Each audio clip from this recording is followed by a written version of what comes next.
चलिए नमस्कार दोस्तों, स्वागत है आपका मेरे चैनल आर एकेडमी में, जिसमें मैं आप लोगों को बायो वाला सेशन पढ़ा रहा हूं। और आज हम लोग बायो वाला सेशन में पढ़ेंगे श्वसन तंत्र। सबसे पहले मैं बता दूं आप लोगों को श्वसन क्या होता है। जैसे हमारे बॉडी में ब्लड सर्कुलेशन बहुत जरूरी है, उसी प्रकार हमारे जीवन में जीवन जीने के लिए तो श्वसन सांस लेना बहुत जरूरी है। ठीक है, तो सांस लेना ही क्या है, श्वसन है। तंत्र क्या है, सांस लेने के लिए कितने अंगों की आवश्यकता है, ये क्या कहलाता है, तंत्र। तो सबसे पहले हम लोग जान लेते हैं कि श्वसन अंग कौन कौन से हैं, कि कौन कौन से जीवधारू है ना, जो स्तनधारी जीव है ना, छोटे कीट हैं।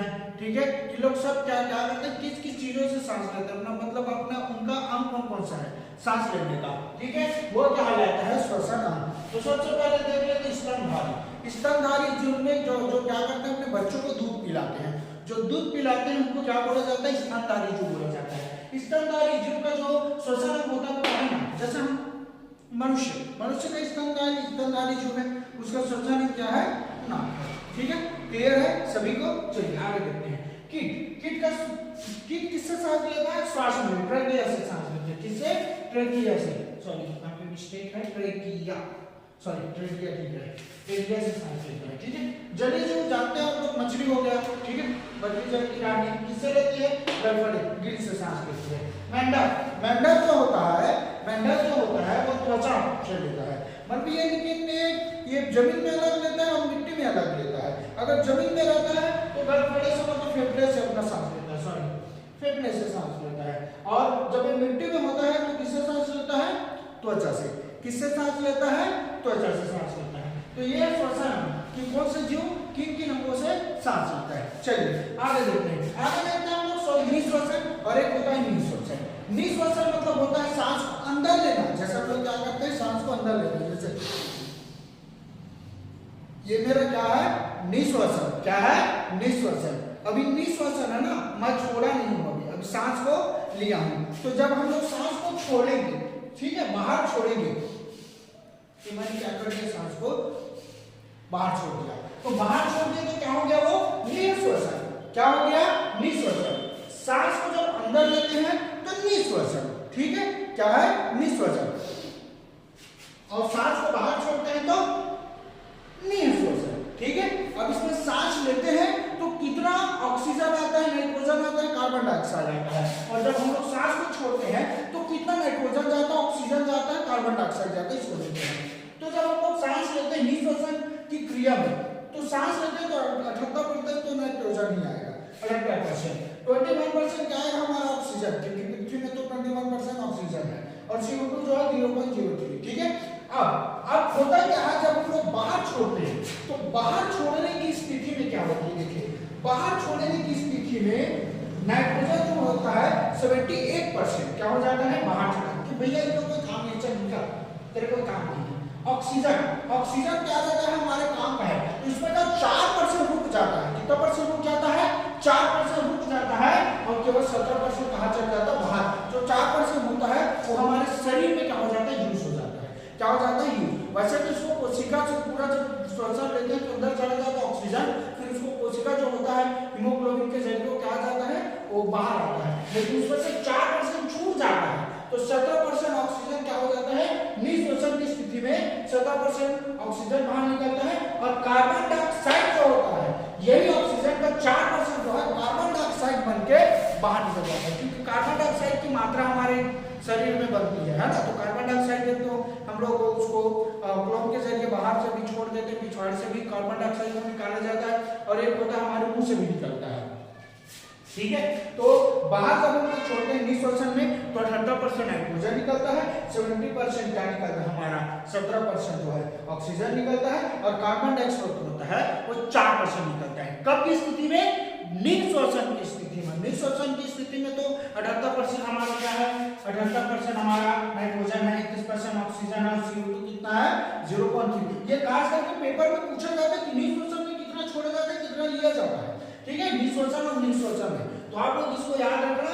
ये जो है रेलवे ग्रुप डी का फेवरेट क्वेश्चन है, तो इसको पूछ दिया जाता है। तो आप लोग अगर उसकी तैयारी कर होंगे जो भी बच्चे, तो इसको जरूर याद रखें। ठीक है, चलिए आगे मैं बढ़ाता हूँ आप लोगों की कि आगे श्वसन अंग में कौन कौन से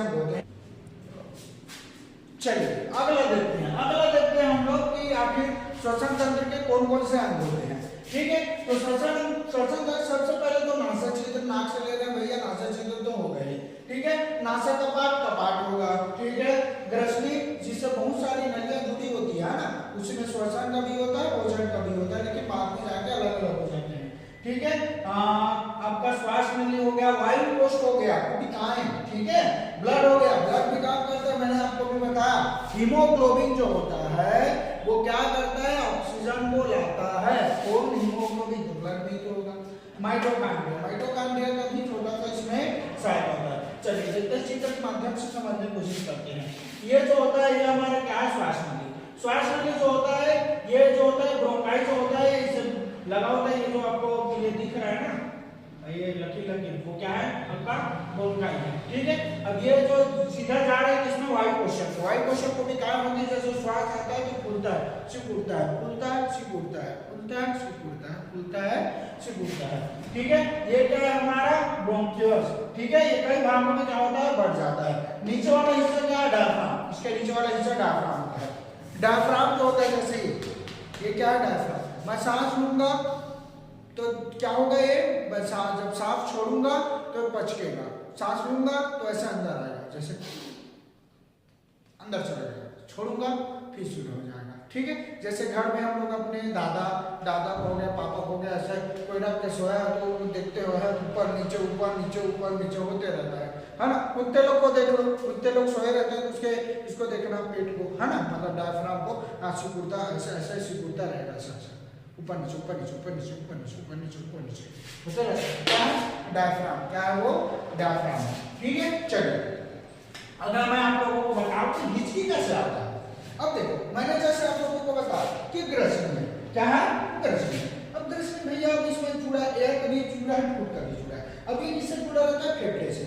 अब फेफड़े होता क्या है कि कोई चीज बाहरी चीज आता है, एयर से मान ले आके घुस गया, कोई फूड है, अब इसमें से फूड आ रहा है, फूड आके इसमें घुस गया तो ये फेफड़े में जाता है, फेफड़ा होता है डायफ्राम। हे डायफ्राम देख तू है कौन आ रहा है, तो डायफ्राम क्या करता है, ए ऊपर जा रहे, ऐसा कर ऊपर जा रहे तो उसको धक्का देता है, तो धक्का देता है अच्छा हिचकी आती है, ऊपर करता है जाता है हिचकी आती है, फिर अगर नहीं जाता, एक बार में नहीं जाता तो बोलता है अरे अरे नहीं गया उसको, फिर बोलता है फेफड़े ए डायफ्राम चलो ऊपर में वो इधर क्यों आ रहे, तो फिर से क्या करता है डायफ्राम जो है इसको ऊपर भेजने की कोशिश करता है, पेट बचता है हमारा, जैसे ऐसे करके फिर।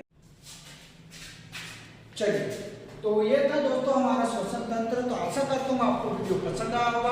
अगर आपको वीडियो पसंद आया हो तो लाइक करें, सब्सक्राइब करें, कमेंट सेक्शन में जरूर बताएं कि वीडियो आपको कैसा लगा। देखिए मैं अभी कुछ दिन पहले न्यूज आया था कि बिहार के लोग यहाँ हमारे छत्तीसगढ़ में स्थापना दिवस मना रहे हैं। तो मैं आप लोग को एक बात बताना चाहूँगा, हम लोग छत्तीसगढ़िया हैं, छत्तीसगढ़िया हमारी पहचान है। भोरे बासी पताल के चटनी में हम लोग मकान रहते हैं, ठीक है। और अगर कोई बाहरी आदमी आके हमारे ऊपर राज करेगा तो दिन दूर नहीं रहेगा कि जब आदमी जो परदेशिया होते हैं ना वो यहाँ आके बोलते हैं कि छत्तीसगढ़िया सबले बढ़िया, अब वो दिन दूर नहीं रहेगा जब बाहरी परदेशी आके बोलेंगे छत्तीसगढ़िया सबसे घटिया। तो मैं यही बात कहना चाहूँगा दोस्तों कि छत्तीसगढ़िया हो, छत्तीसगढ़ को आगे बढ़ाओ, है ना, इसका विरोध करो, ठीक है। और यार अपनी भाषा के लिए कभी पीछे मत रहना है। छत्तीसगढ़िया हैं, गर्व होना चाहिए कि हम छत्तीसगढ़िया हैं। अरे जो मजा छत्तीसगढ़ी में है वो किसी और भाषा में कहाँ, तो गर्व से बोलो छत्तीसगढ़ महतारी की जय। तो तब तक के लिए दोस्तों जय हिंद, नमस्कार, जय जोहार, जय छत्तीसगढ़।